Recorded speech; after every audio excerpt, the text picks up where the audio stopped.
Quentin Tarantino.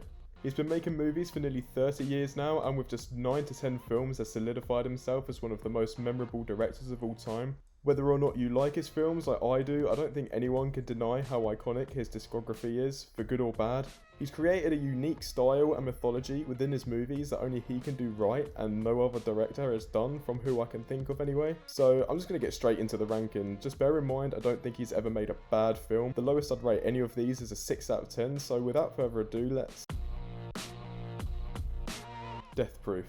I don't think anyone's going to be surprised by this one. If you look at basically any list of all of his films, it's going to be at the bottom, if not near the bottom. Like most of his films, this one actually starts out pretty great, but by the end it just fizzles out.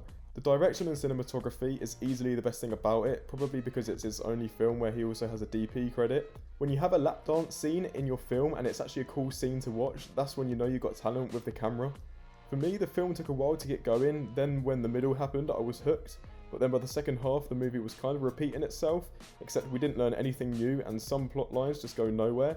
Like, who actually is Stuntman Mike, and why did we get a whole scene about the sheriff being suspicious of him if neither of these things are going to get an answer? The characters are entertaining enough to watch in the moment, but I couldn't tell you a single one of their names outside the main villain and Lee, because that's my sister's name. And to top it all off, the movie just kind of ends, literally in the middle of an action scene. Like, what the fuck? The Hateful Eight. This movie is pretty exciting and pretty gripping in the second half. The concept sounds amazing for a Quentin Tarantino film with his writing and dialogue. You'd think that just 8 characters stuck in a room together for a whole movie would be amazing, but here's the thing. This movie is 3 hours and I can barely remember anything about it, especially in the first half. Like, I could not tell you a single line of dialogue before Samuel L. Jackson's massive speech about his warm black dingus. His last 3 movies have been his longest, and where with Django it feels needed, in this one and Once Upon a Time in Hollywood, spoilers, it just feels self-indulgent. As I said, it gets good after Samuel L. Jackson's speech, but then it's just dragged down, as I think it's the only Quentin Tarantino film with massive plot holes, and while plot holes don't always ruin a film, especially if they're towards the end, this one is just kind of like filled with them in the last half an hour.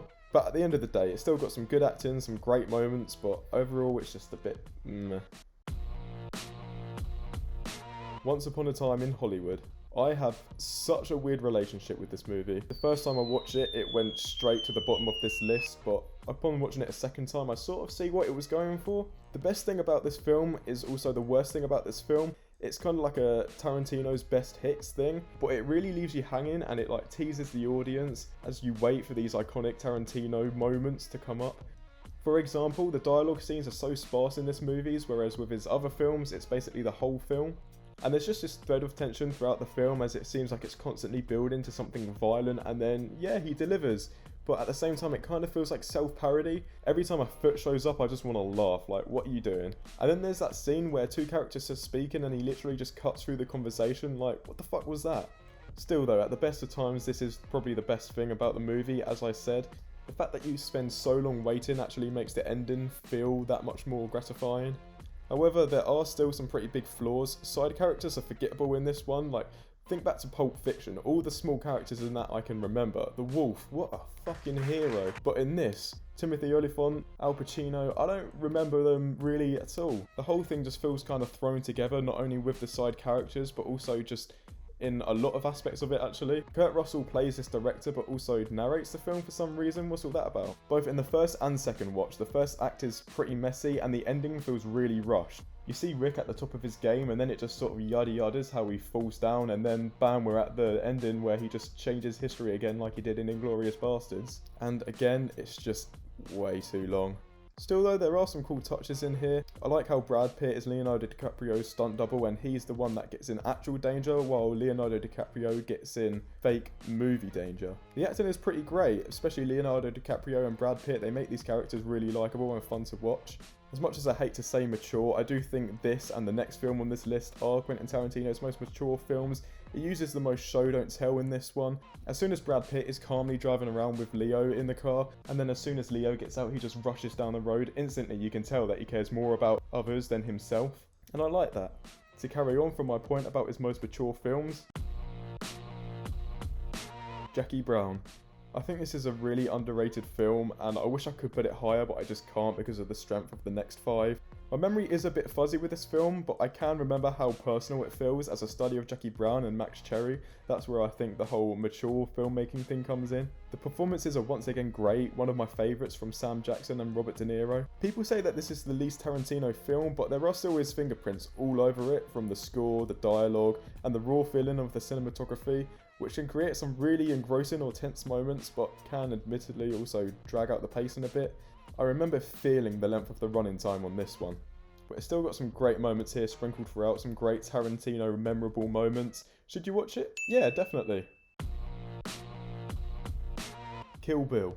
I'm just going to count these as one film because one isn't complete without the other, and just because they'd be right next to each other on my ranking anyway. I'd actually say one is the least Tarantino film with its martial arts influences and emphasis on action. I think it was a perfect decision to split this into two movies and feels like something only Tarantino could do with both his imagination and power. All of the characters in these movies have a memorable presence, whether it's the action, the dialogue, the performance, or all three at once. These films have so many iconic moments that I just want to watch over and over again. The opening fight scene, Wiggle Your Big Toe, the anime sequence, the Crazy 88 fight, the opening chat between Bill and the bride, which is the most underrated Tarantino dialogue scene, Escaping the Grave, the caravan fight, all of it. He took a risk with this different style and his confidence completely paid off. The only thing I will say is that it's the only film outside of Hateful Eight where the dialogue scenes drag a little, especially in the second one, but also in the first one throughout it. Reservoir Dogs. Jesus Christ, this is how you make your first movie. Telling this story on this small scale in this way doesn't just feel like a compromise Tarantino had to make, but also the main strength of the film. It makes me wonder how his discography would have turned out if he was given more constraints throughout his career. Not that he hasn't made a better film, one could argue I think he's made 3 better films, but it would have cleaned up some of the more self-indulgent entries in his career.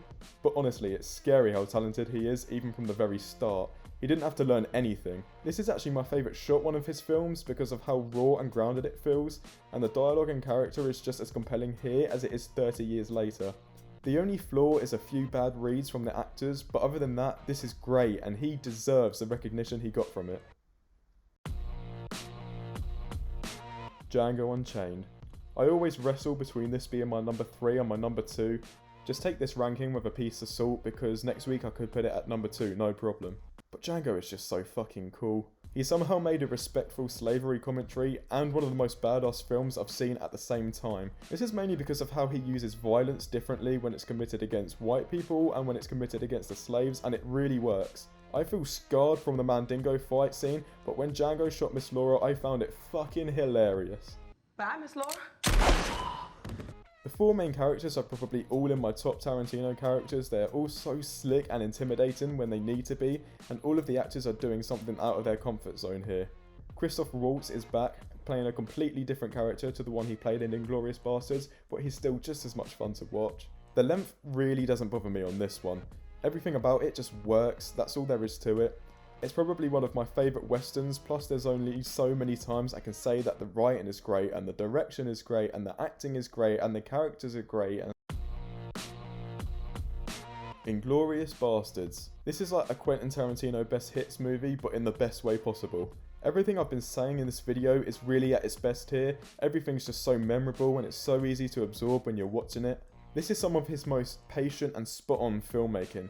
From the really tense scenes that can go on for 20 or 30 minutes and still hold your attention, to the fun and again badass moments with Shoshana and with the Bastards. Speaking of Shoshana, my only problem with this film is how her arc doesn't really impact the story all that much, but she's still a really cool character in a really great movie, so it still doesn't hold it back from being number 2. You know something, you rich?